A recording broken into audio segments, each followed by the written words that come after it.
Hi there. I am Beana, and I felt inspired to see whether or not I can fit what's in my heart into this love letter for November and give you the opportunity to hear a little bit more about what's happening. We'll see how it feels, if I like it, if you like it. But for those of you that clicked this link to come here and sit with me for a minute, thank you. Nice to be here with you. Every month when it's time for me to sit down and craft the love letter, I don't really have a plan. I don't um, have like a marketing strategy. It's really it's just another container that I'm holding. It's another vessel, and I have to just be present with the moment that it comes through and just trust that it does its work.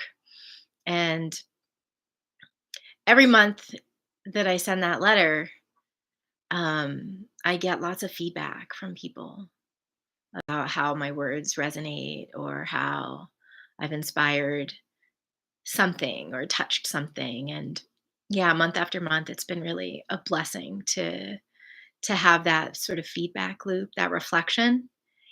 And And I think about, the distillation, those little drops that I share, and it's an essence, um, and there's always this sort of thrust behind the essence, the torque, and the rest of the story. And I'm just curious to try to share it right now.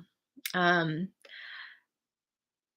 it's almost 70 degrees today on the hill, and I was barefoot for a lot of the morning, wrapping up um, a bathhouse that some women called in, and was just tending the land here quietly by myself and feeling this weird soft weather and feeling my heart so deeply today. It feels so on the surface. Um, and I think what I want to tell you about is the transformation fire. Um, this was the fourth annual. And it's a funny, weird, strange holiday, tradition, rite of passage, ceremony, event, concept. Keeping a fire burning for 100 hours is like not something that happens very often in the world anymore. There aren't too many places. Maybe there's some churches or some bakeries or some temples or some furnaces.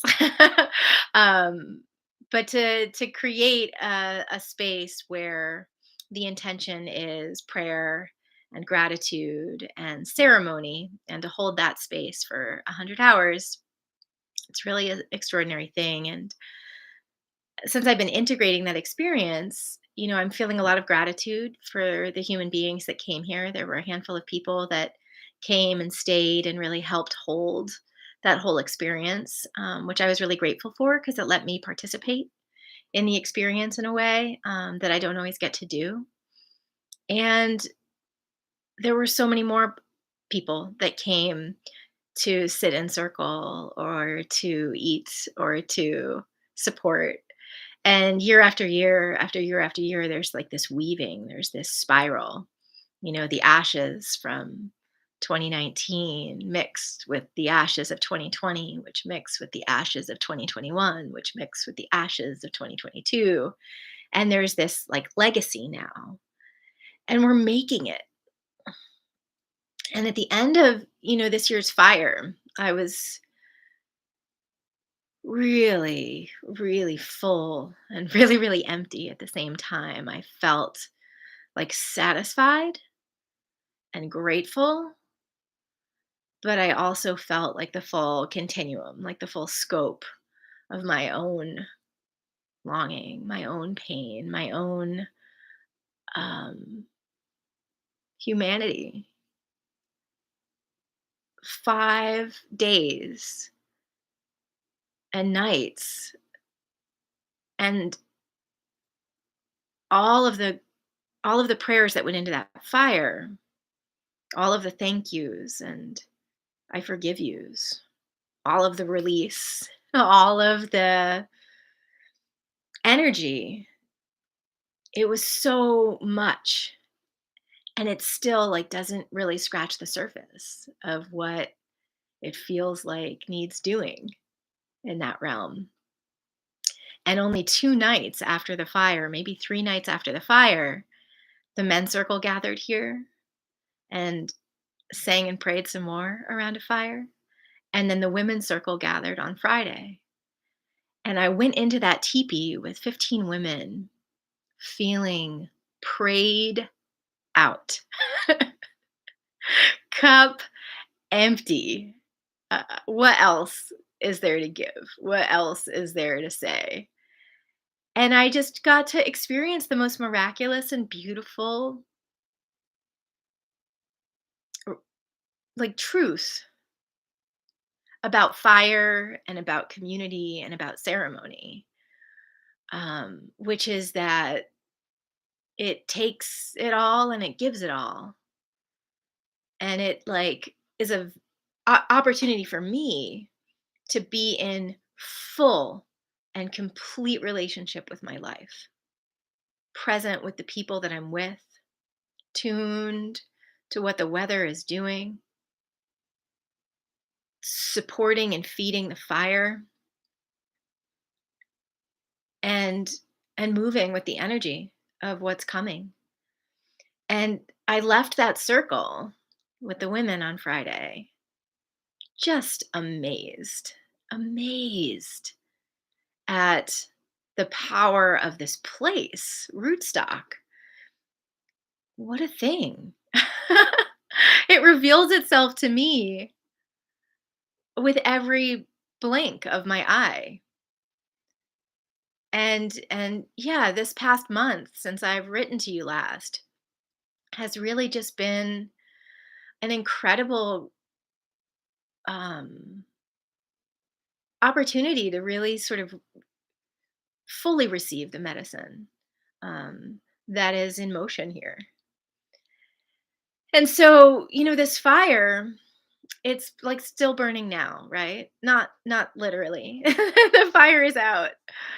Um, but lighting the fire for the women's circle, and then lighting the fire in the cosmic egg yesterday while I wood fired a meatloaf for my friend Anthony and I, and then lighting the fire in the hot tub for these beautiful women coming to celebrate one of their best friends.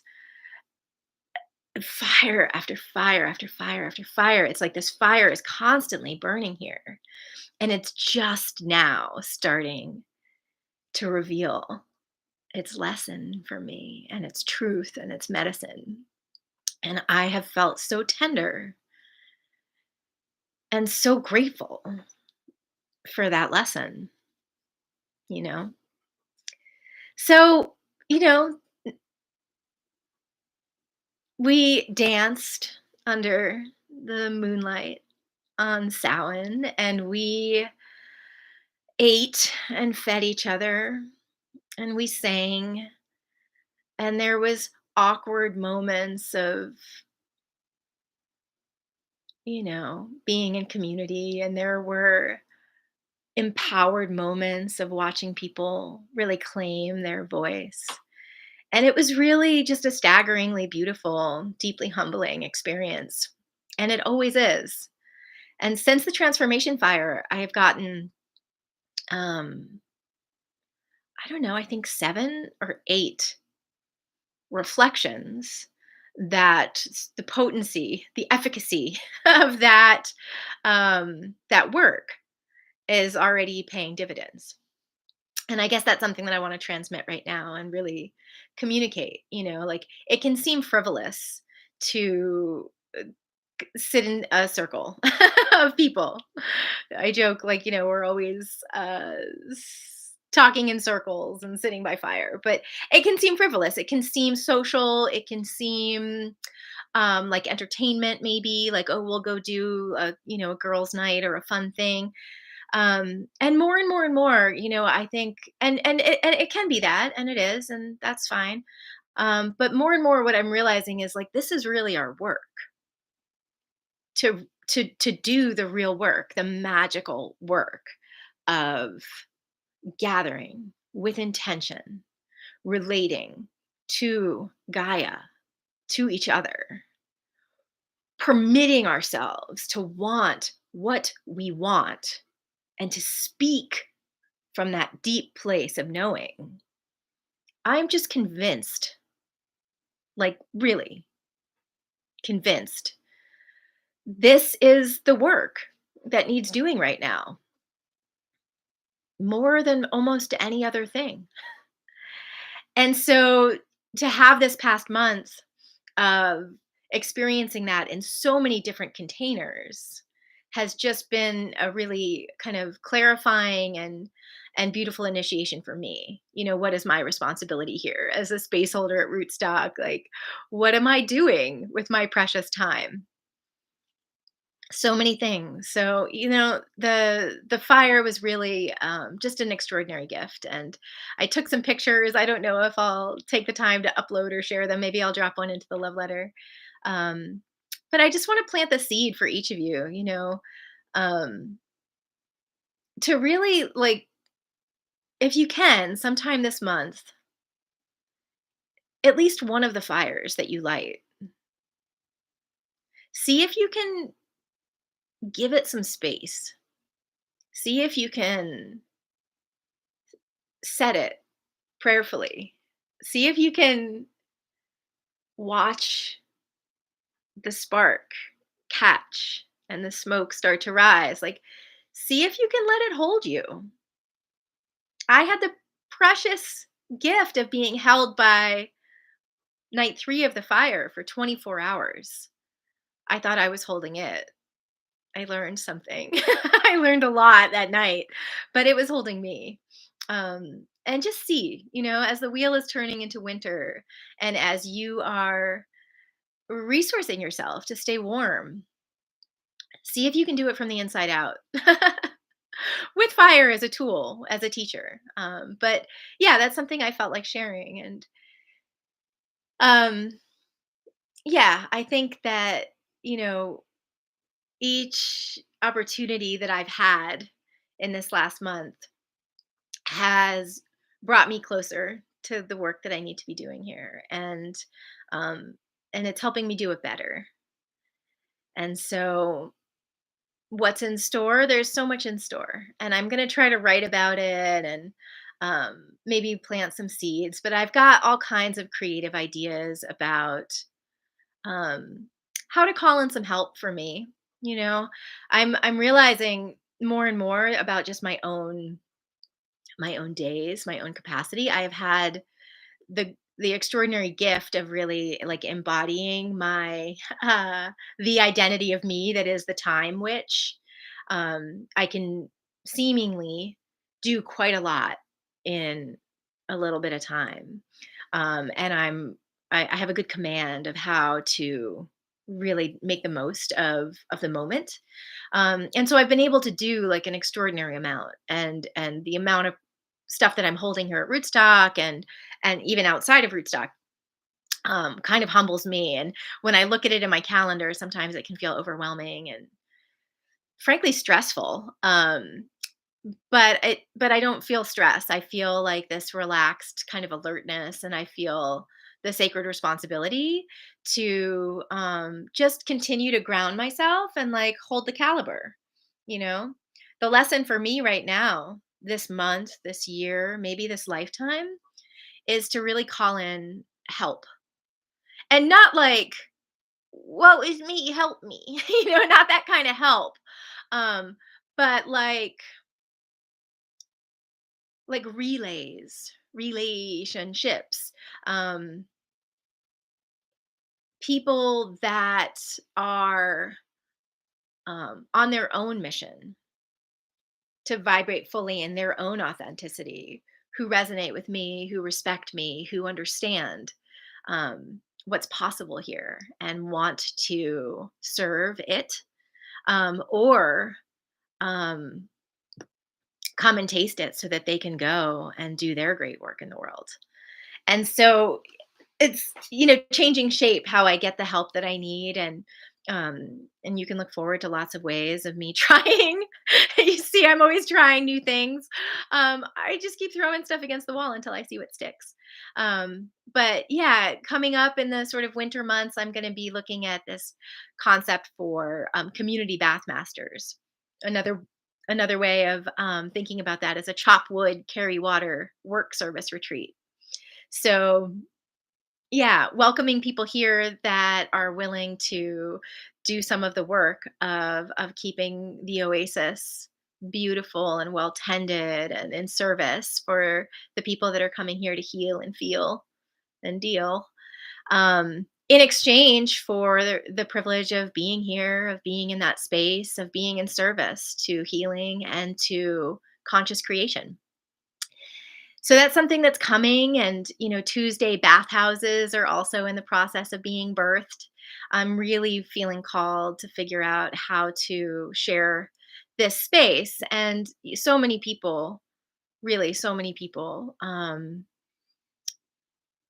reach out and want to talk or connect or get advice or um, just m- understand me or this place, and um, all of the sort of places that I have available to help people touch that: Moon Circle, Sun Circle, Community Day, Medicine Work, um, Airbnb, seem to Integration Circle, Tuesday Zooms. I could keep going, but I'm wanting to see whether or not it's possible um, to have a sort of more frequent rhythm for community members that want to really, yeah, just like activate their own potential in this very rich, deep space that is made for that. So the Tuesday bathhouse is something that we'll see how it comes together, but the idea will be that there'll be some healing hands. And maybe as the weather gets warmer, those of you that are yoga practitioners or movement medicine practitioners, or tarot readers, or hair braiders, um, will want to come, and that day and that space can be an opportunity for us to heal and support and share with each other, with a beautiful elemental healing sanctuary to kind of anchor and hold that space. Again, there's not a lot of things like this that exist. I'm trying stuff that I'm not seeing anywhere else. And with that comes so much humility, a lot to celebrate, a lot of victory and a lot of satisfaction and a lot of dynamism, but also a lot of difficulty. It's difficult to be kind of creating these new ways of being together, um, and also creating frameworks for people to help them. And it can be it's a process, and it's my process and it's my work, and I love it. And I'm also some days like want to watch TV and eat licorice and close my eyes. But that's not this day. This day I'm here to share with you. So yeah, I felt like I wanted to share a little bit about the fire. I felt like I wanted to deepen a little bit of like what I'm doing with the bathhouse and how I hope to bring that together. And also just to speak plainly a little bit about, my process. Um it may always look kind of shiny on the outside, or maybe it doesn't. But it's really, the grittiest. I don't know if you can see my hands here, like gritty, wood smoked, sawdust in my eyes, misunderstandings with people that are here to help. Like a trying. There's so much kind of trying. And the more that I'm alive, the more that I realize that that is the work. I was listening to a book on tape, and he was talking about how belonging, Stephen Jenkinson, Coming of Age, and he was talking about this kind of, that within the concept of belonging, that there is no arrival. It's not like you arrive to community. It's not like you arrive to contentment. It's not like you arrive to achievement, but there's this like arriving to an understanding that you are longing to always arrive, that you are longing to always get closer, that you're longing for life. And so that belonging here for me, it's really I'm thinking a lot about that, and I'm turning it around in my hands, and I'm um feeling into what it means for me to belong to this place, to belong to this earth, to belong to this moment. And there's no arriving for me. There's just that um steady and sometimes not steady movement closer and closer to life, and closer to love, and closer to truth, knowing that I'm never going to get the satisfaction of holding it in my hand. I'm never going to get to hold that grail. I'm just going to get to always long for it. And so that's what's in my heart right now, is loving that longing, being that longing, and trusting the unfolding. Um Blessings to you, all over you, into you, onto you, behind you, and in front of you. I hope this next month ahead is deep and wide and rich.